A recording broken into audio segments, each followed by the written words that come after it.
want to get to the space of emotional intelligence, but we don't realize that the best training grounds for that is the emotions that we have for ourselves and developing that emotional intelligence with ourselves.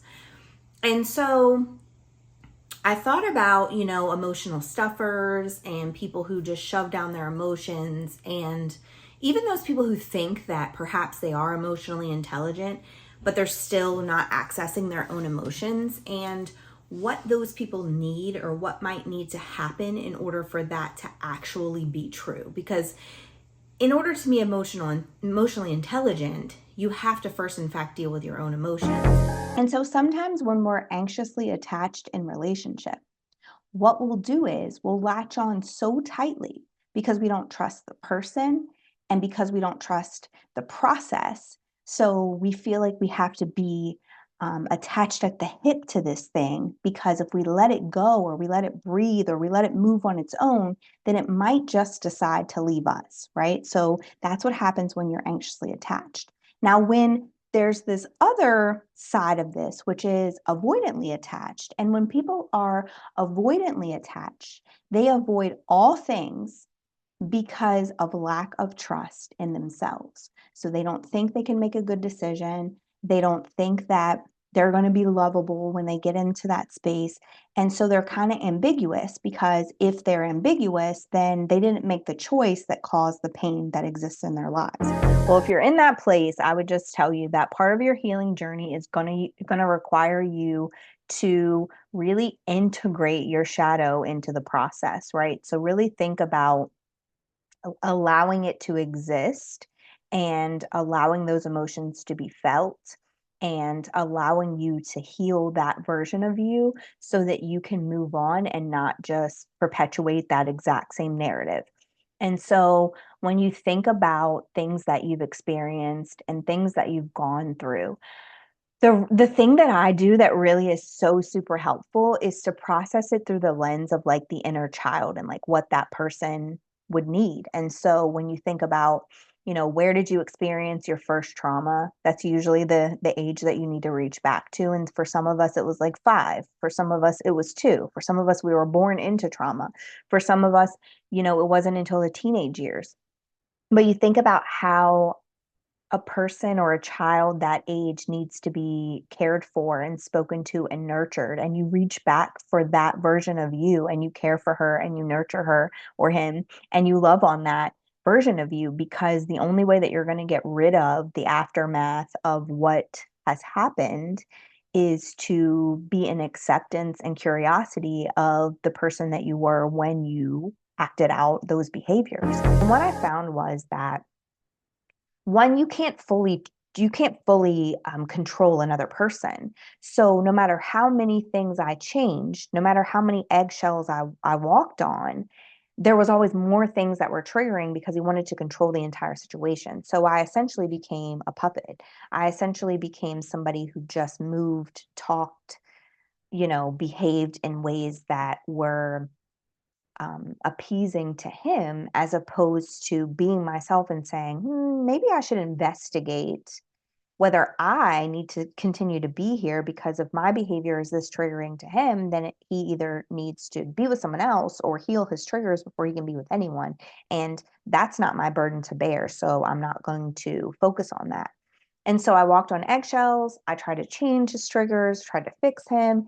And ultimately, I became more hurt and experienced more pain and experienced more trauma myself, and needed to be healed because of what I was doing to ensure that he was no longer triggered or in pain. All of these things that people will do to try to guilt you into doing what they need you to do. And so I wanted to talk about why they use guilt and also why it works. So that maybe if you have a bigger or better grasp on why they're using it and why it works, that you can intellectualize your response as opposed to just conceding to everything because you're in your emotions and you don't know how to respond to it. So one of the reasons they use it is control. So they don't think that your relationship has enough to stand on for you to say yes to the thing that they're asking you to do. And so they think and they fear that they have to use control. So they might try to make you feel bad about something that you didn't do in the past. They might try to make you feel like it's not, in your character to be acting the way that you're now acting, or to say no to them, or that they never say no to you. All of that is an effort to control you.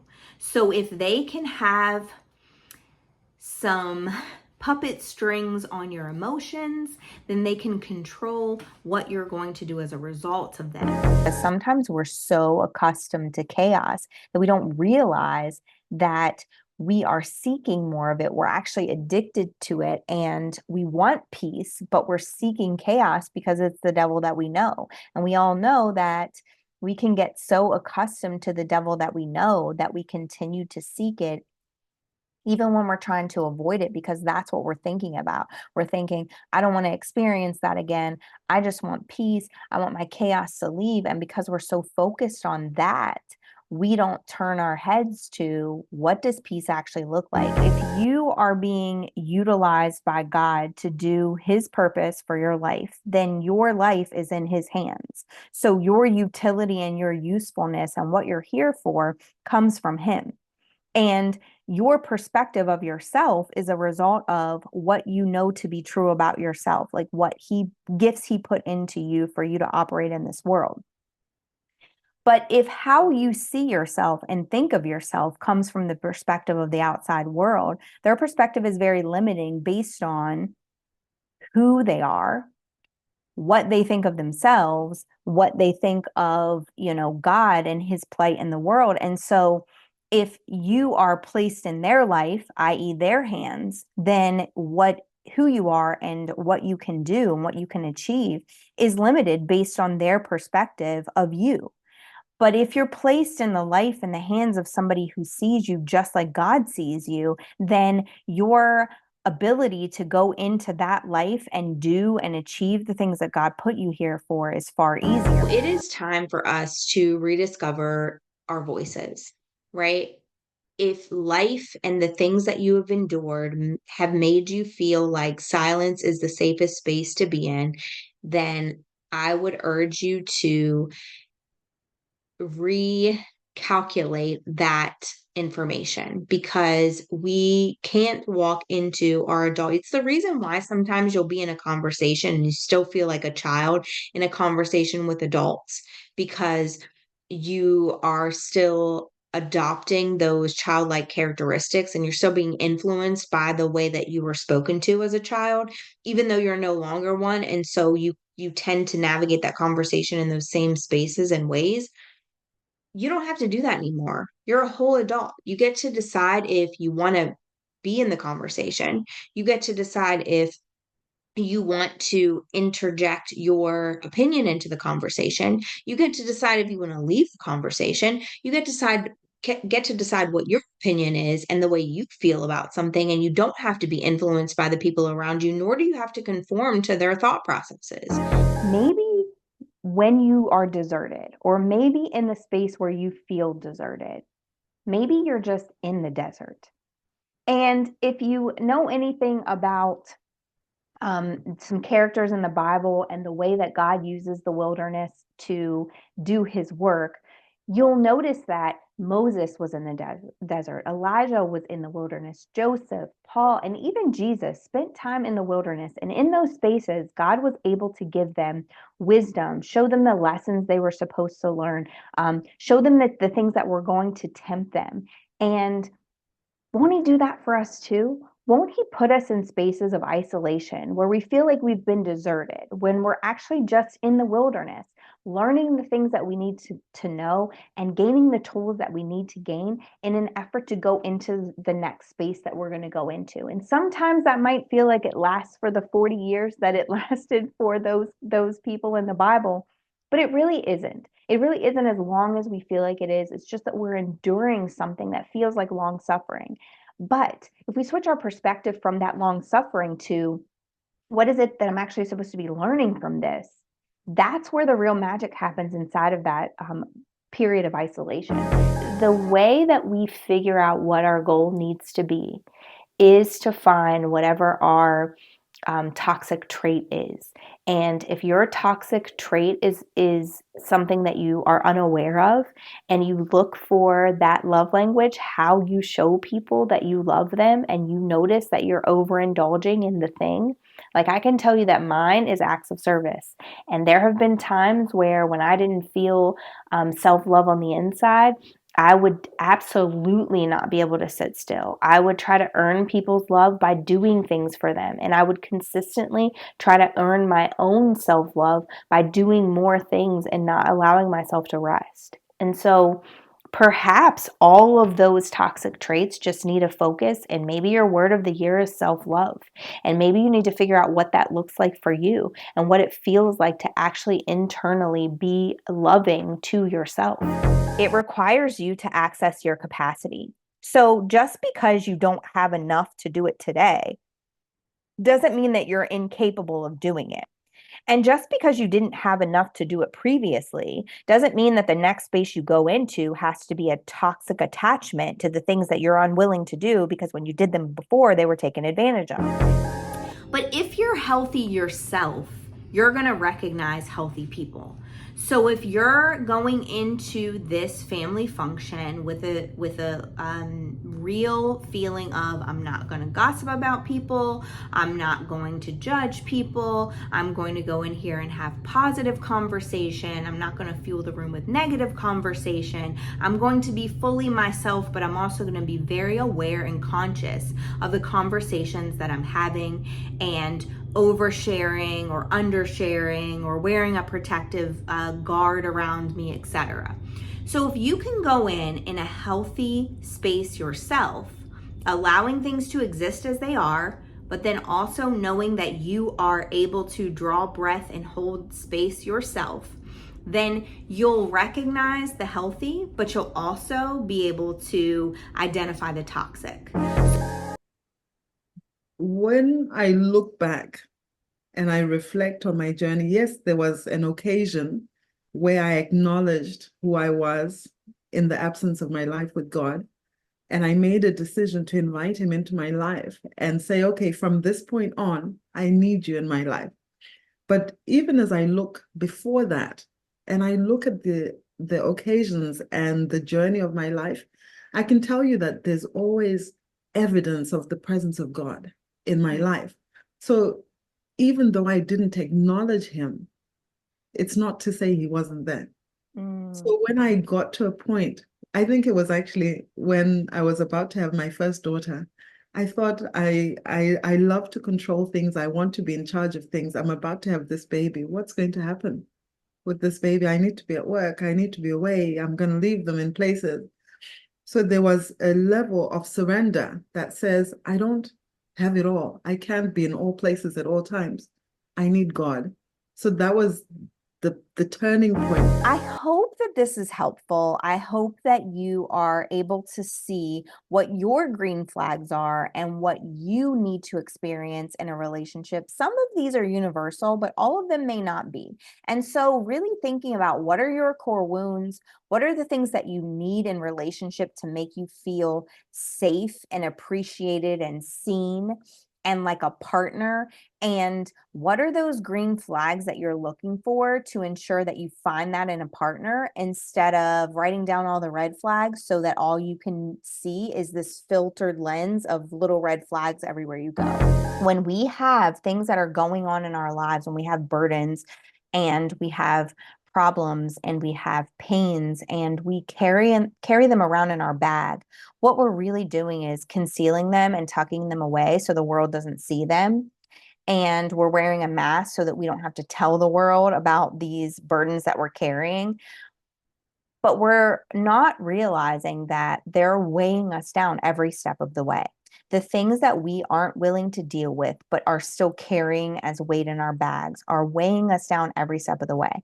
And even when we wear a fake smile, people are going to see that, right? Like Even if we're continuously trying to be positive and look at the bright side and all of these things, and I recorded about that in my podcast this week, that toxic positivity, even when we're trying to do that, what's ending up happening is we're not allowing ourselves to experience what's actually going on with us. And it just gets heavier and heavier, and we're more weighed down, and we feel older and we feel tired, and we can't show up as the version of ourselves that we want to show up as because we're just too tired from carrying around all of those burdens. We have to find peace in knowing that we can't control who keeps it real with us. We have to find peace in understanding that that is not our wheelhouse, and you are only in control of keeping it real with yourself. And if you and when you are able to understand the peace that comes with understanding that you're not in control of other people and their honesty and the way that they move and navigate and they're gossiping behind your back, etc., but that you are in control of keeping it real with yourself. When you realize that, what you'll find is that you will consistently be in the right hands. What I mean by that is, oftentimes we sit in this space where we're like, well, does she like me, or does she really think this way about me? Is this person really my friend, or are they talking about me behind my back? Or we find out later that this person has said some horrendous things about us, and they haven't said it to us, but they've said it behind our back, and someone inadvertently shared that information with us.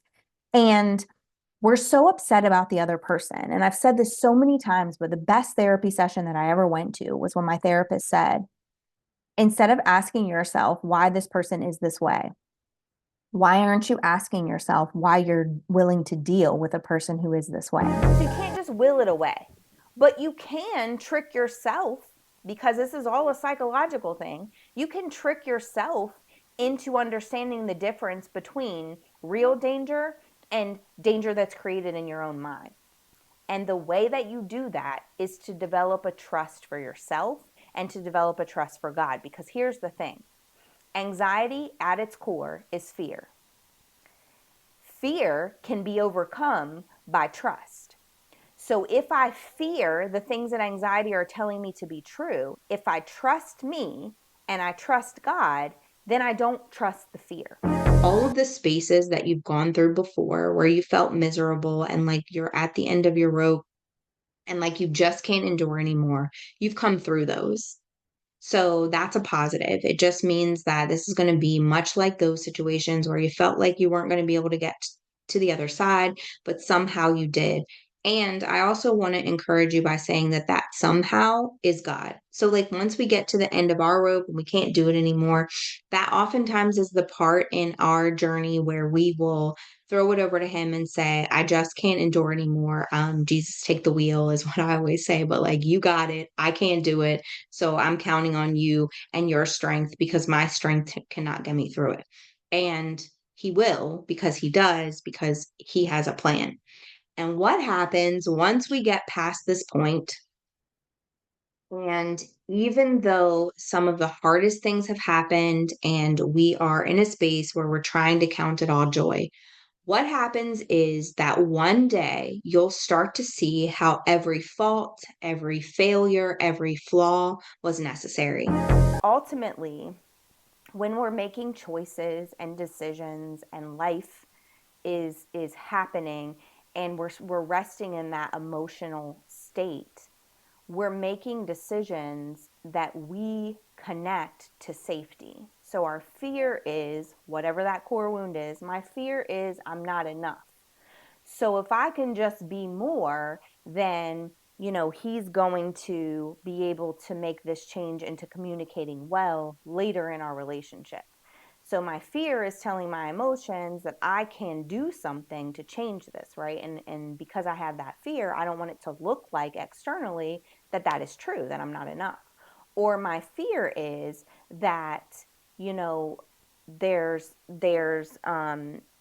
this fear of abandonment. And my fear is that if I do what logically needs to happen, then the abandonment wound is actually true. And so when your emotion is in there, your emotion is trying to keep you safe, while your logic is trying to have you do the right thing. People are who they are. People will be who they're going to be. And you might be the person that they want to change for, but you're never going to be responsible for their change. If they want to change, they will do it for themselves. You might be a catalyst for them wanting to do it for themselves. You will never meet somebody who does not have the material to be a husband, wife, or any, even if it's, filling a spot at work. If they don't have the capacity to be that, you might be able to show them what you need at work. You might be able to train them. But if they are not a person who is good at customer service, no matter how much you train them, their attitude is probably not going to be able to have a position that's in customer service. If someone is not gentle and you need a person that's gentle, no matter how many times you say, I need a gentle person, you're not going to change them. In fact, they may present their representative to you, but eventually that mask falls off and they start to navigate the world exactly who they've always been, because that's all a person can do is be who they truly are. If they want to change, they'll heal those places, but they still can only ever be who they truly are. Nothing that you do is going to think about why other people's triggers trigger you so much. And it's interesting because it's kind of like an oxymoron. If you're triggered by other people's triggers, then you in fact are triggered by things as well and have an emotional response to them. And this came to me because when I recorded a YouTube video not too long ago, and someone responded with something about feeling like people were overly sensitive and overly triggered to things. And while that could be true, some people are, always find a problem with everything. So those aren't really the people that we're talking about, though. We're talking about how people can have a traumatic emotional response to a lot of things. And, he was saying, like, I think that people just need to develop thicker skin and, like, kind of get over things. And yeah, that's the reality, is that the reason that people have so many triggers is because they haven't healed from things that have happened to them in the past. So if someone has a ton of triggers, this is just data showing you that they need help with healing. It's not necessarily an annoyance or a frustration. But when it becomes an annoyance or frustration and you become triggered by the amount of time somebody is emotionally affected by something, perhaps the reason that you're judging how soft or not soft someone is because your wound is talking. So what I mean by that is, when you're uncomfortable with people having emotional responses and reactions to things, perhaps it's because you need other people to be tougher so that the masks that you've created for yourself, that you've built up as defenses for yourself, feel more normalized. So if you're one of those people who's like, I'm tough and I'm strong and, I don't cry and I don't have emotions and, all of these outlandish things that aren't true for anyone, because all humans and the human experience requires us to have some sort of emotions.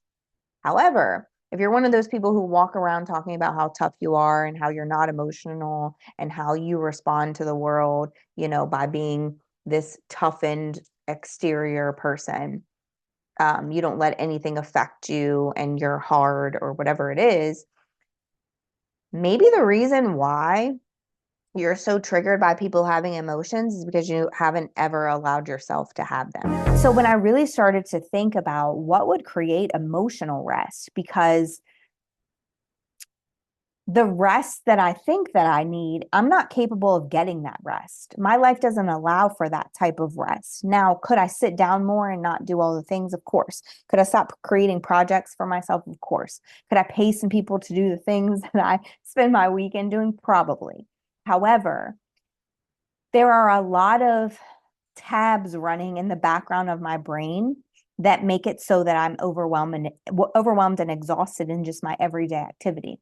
And so what are some of those things that I can really scale down in order to not always feel like I'm in a space where I don't want anybody to talk to me or ask me to do anything, because I've been doing stuff for people all day long and I get 30 minutes in the evening where no one's asking me to do anything.